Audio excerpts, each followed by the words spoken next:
everyone, welcome back. We are out today, even though the weather's a wee bit more kind of inclement than what we might sort of like normally video in, but we're going to do it because we love doing the videos and we love bringing them to you. So we're going to have a little adventure today, so come with us and see what it's all about. Well, here we are travelling north on the A82 once again, and we're heading along to a little place called Arden. And at Arden we're going to be taking a wee left to put us more directly on the route to where we're actually going to.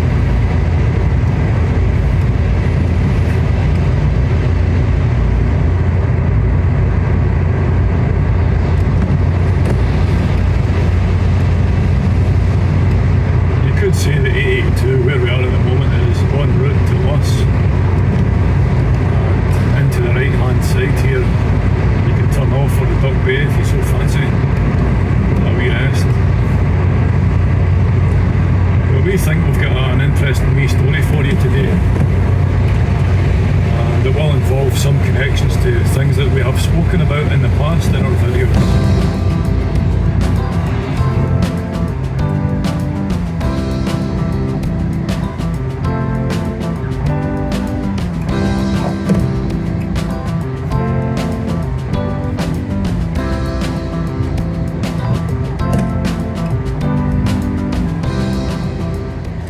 Off to the right, there used to be, well, there is a place called the Fruin, and there used to be some other hotel there. I used to frequent it many years ago. So there you probably see what's ahead there for following the signs of Helensburgh. You can take a wee trip into things like the Hill House and a few other places in Helensburgh. And we are taking a left to go up towards what we call Black Hill, which will take you into Helensburgh.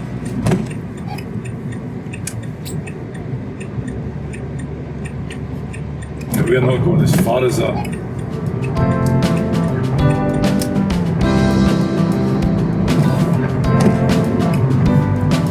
And on our left, you won't be able to see it right now, but on our left there's actually a big hill that takes you over into Cardross and to the place and to Helensburgh, and it's part of another part of the Sir John Moore Way, is that correct?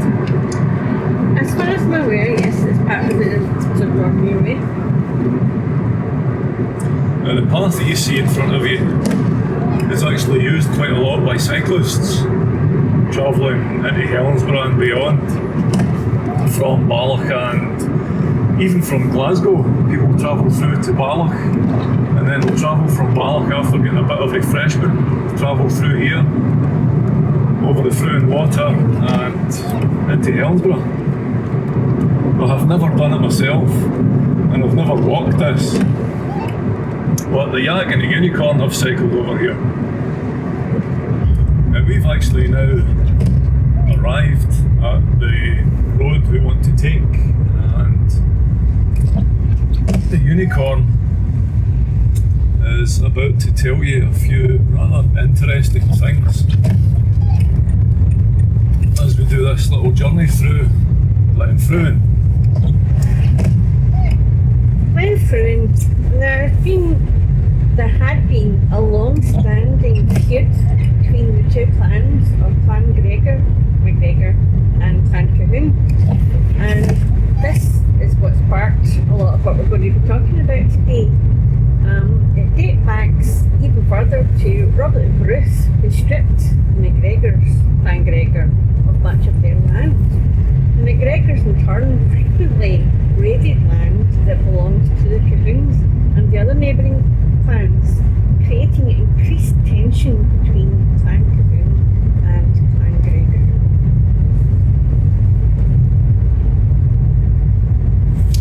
It's a lovely little journey, this one, any time of year. Absolutely gorgeous up here.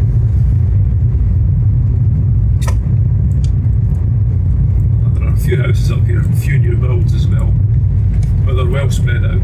There's quite a lot of farmland up here, as you'll probably find out.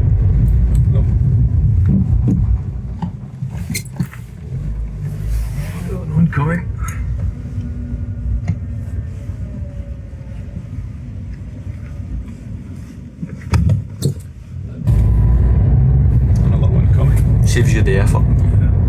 Being a single track road, it's not always busy, but quite often you can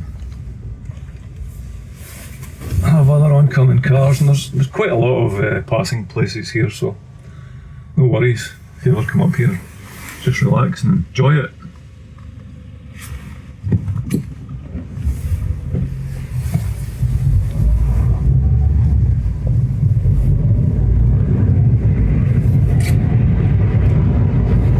This is even a nice one for a walk if you're so inclined.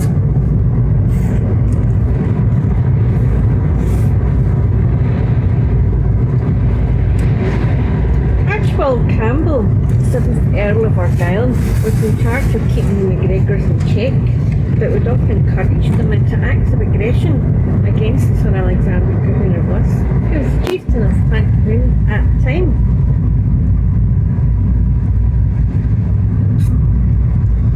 You do quite often find various places along here where you will find cars and vans parked. Sometimes they're doing forestry work, other times it's just people out walking their dogs. They'll stop by a gate somewhere or some other trail and head off into the hills. There are a lot of forest trails here as well. With that said, some people do mistake the passing places as somewhere to park. I would suggest that you don't do that. No, because then there will be a lot of reversing. For sure.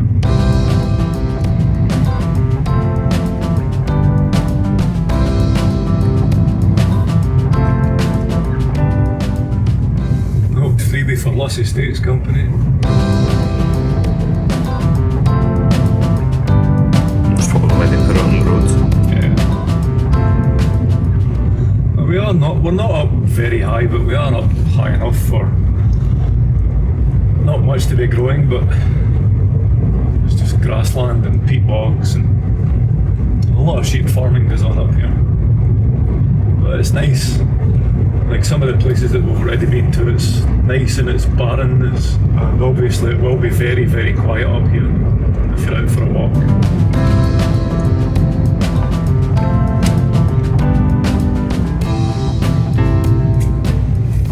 Being people that maybe sit behind the wheel yourselves if you're on this kind of thing, or if you've never done it before, I don't really have to tell you, just take your time, just enjoy it.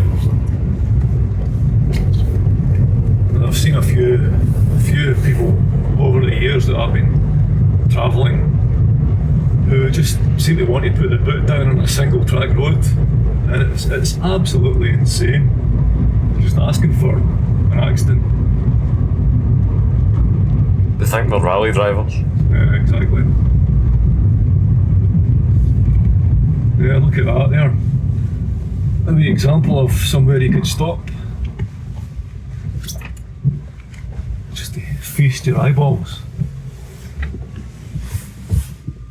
Dramatic on a day like this. Quite. And absolutely gorgeous when it's spring and summertime. Well, we've got an amber light coming, so it's probably going to be a tractor or some other farm equipment, or for that matter, I suppose it could be the Forestry Commission, or we don't know, there could be some other works going on up here. I did see a van back there, don't know what it was. I won't mention the name of the company that's on the side of it. That's quite a ways down the road. Yeah. They could be taking a left or a right from their viewpoint. There is another branch to this road.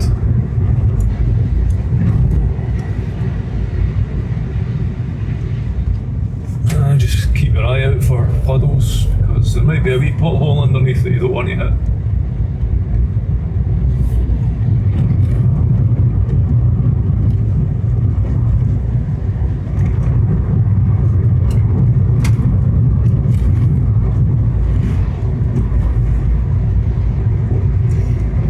As we've mentioned before in some of our videos, cattle thieving was rampant during the 16th and 17th centuries, and in 1602 Duncan MacGregor led a raid which plundered the houses and stole away several hundred sheep several hundred horses, sheep and goats.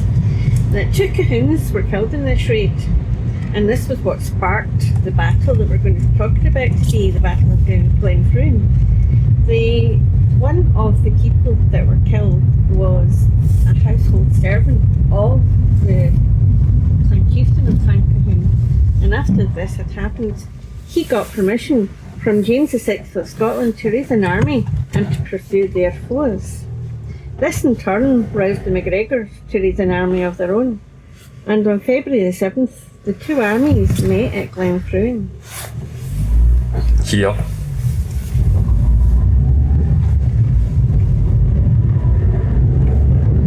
I thought that van or car was coming along here, but it seems to have stopped. Yeah, I thought that as Rolled well. off somewhere. And there is another road off to the right. I don't know if you've managed to see any traffic there, but the road to the right is a higher road, and it takes you way down into Gilhead. It's like the high road and low road from that one Loch Lomond song. Exactly.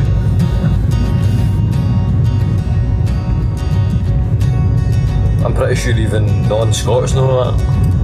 As you can see, we are starting to get into, let's call it, mountainous country. Although they aren't very high, they are quite high. I think these ones are in the Graham's Fiona's kind of height, I'm not sure. Certainly not Monroe's. Nope. There could be a third growth swatter, but Corvette season. And the thing about that is, just because they're not Monroe's doesn't mean they won't be difficult to climb. It's quite surprising sometimes what you find on smaller hills.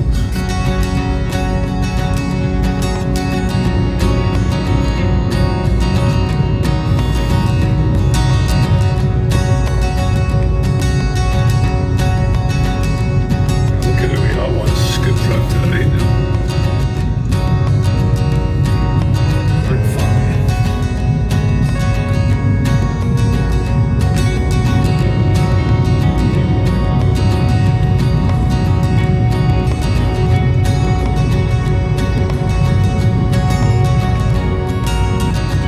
Oh, look at this bird. Must have been come.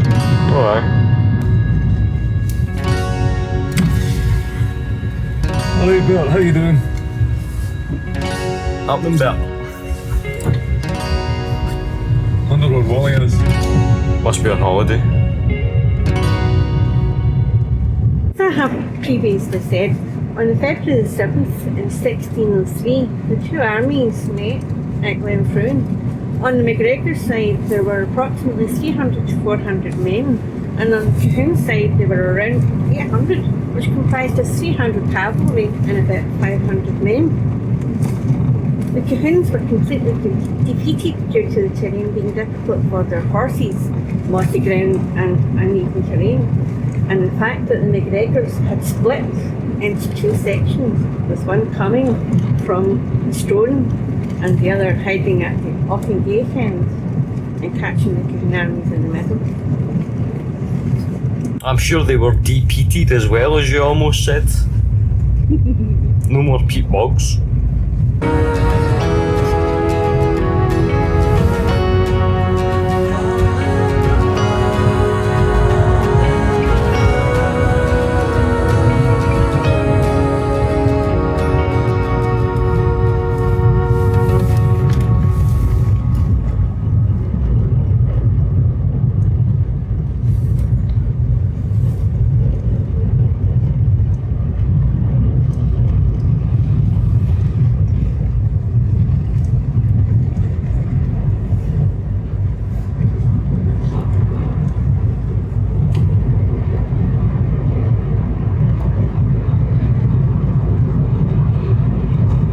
Maybe a wee bit biased being from Scotland, but I absolutely love all the glens. They are so gorgeous. Well, I don't know if you're aware, but lots of people do come to this country for things like glens, so I don't think it's bias.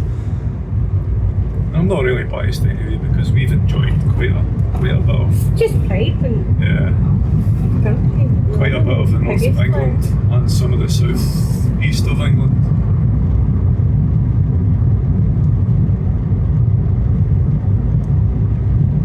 An example of somebody having parked their car on the way out for a wander.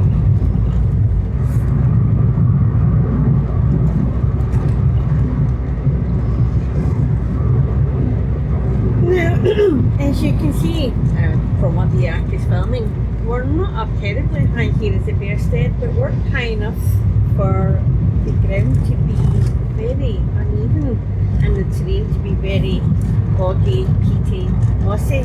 And there are obviously, as you can see, still a lot of farmhouses. Even back then, there were farmhouses, and that is basically the cause of the defeat, the massive defeat that the Colquhouns suffered, because they were not used to sort of like fighting in this kind of terrain. And so when the Colquhoun army got caught between the two branches of the MacGregors, they were forced down into the farmland, and the horses, the cavalry, they couldn't, the hoofs of the horses just couldn't go over the moss, and obviously a lot of the soldiers were not used to this height and this, and I would imagine, being in February, I would imagine that probably the weather would have been inclement, having just come to the end of the winter. So the MacGregors were much more acclimatised and much used to fighting this. So although they had the smaller force, they were able to win out in the end.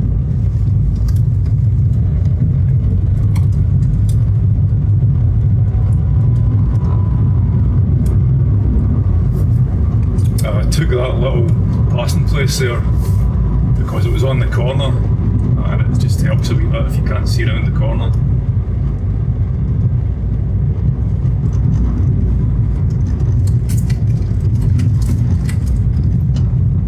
I was travelling quite slow, but I'm easing off now because this is a wee bit of an inhabited area.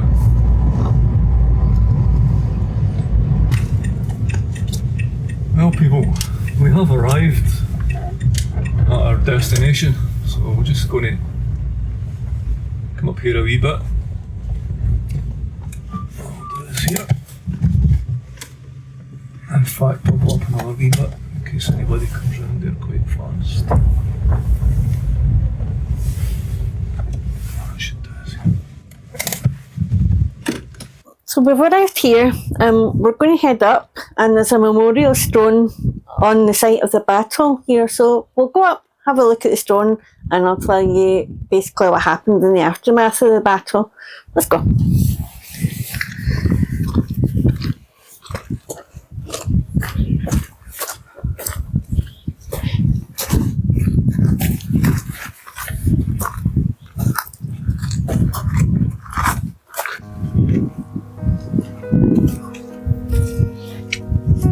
So this is the memorial stone itself, which says, near this spot, the Battle of Glen Fruin was fought between Clan Colquhoun and Clan Gregor on the 7th of February 1603.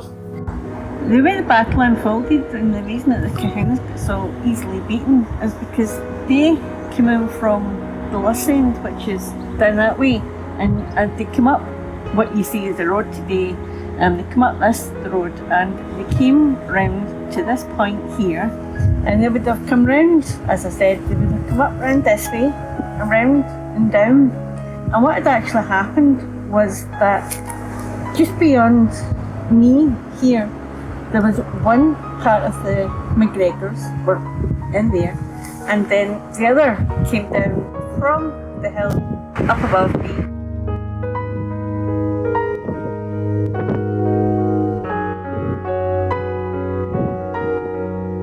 And then they came down and they basically closed in on the Colquhouns so that they were caught in the middle of a pensive attack and forced down into the lower ground, which then gave the advantage to the Gregor clan, and that's how they get beaten. At which point, when they had the advantage, the MacGregors came down the hill and jumped them.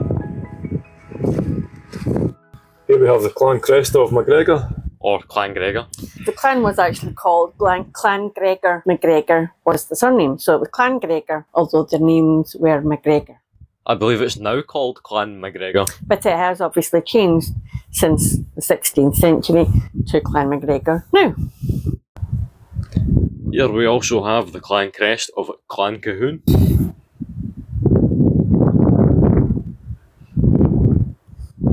If you feel like it and you want to discover what these crests are about, then I suggest you do some studies on heraldry. Plenty of stuff. Oh, aye, there's loads of it. Sir Alexander Colquhoun, the clan chieftain, pursued all the way back to Roscoe Castle after the army beat its retreat. Then, 3 months after this battle, King James VI of Scotland basically outlawed Clan Gregor and the Gregor name, and he also made it possible for people to lawfully kill MacGregors, and he also said that anybody that was using the MacGregor name would be put to death unless they changed it. Now this was in place for at least 150 years. It was outlawed and they were never allowed to use it, and then it was only in 1784 that it was allowed to be used again. So although the MacGregors or Clan Gregor had a good victory here, they also were sort of like the losers for a long time because of the way that they were punished in the aftermath of the battle. Now, there's a lot of debate amongst historians about what actually happened during the battle. It was a very bloody battle, but apparently there was only 2 Colquhouns killed, which I find very hard to believe, and between 140 to 200 casualties, deaths among the Colquhouns. Now, for a very bloody battle, you would think that there would have been an awful lot more casualties than that. What do you think? It all sounded pretty nasty to me.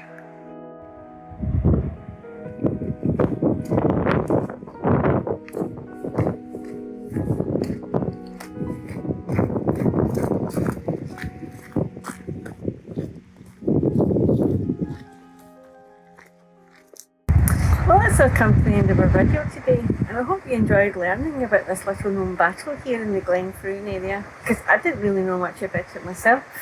If you get a chance, you really should come and have a look. Visit the surrounding areas. See you in the next video. To any MacGregors, nice to see your surname back. Yak, cheery pippin faces. To any of the other clans, where are these all?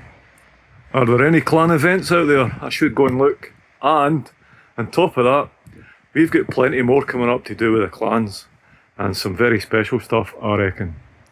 See you soon. Hope you've had a good day.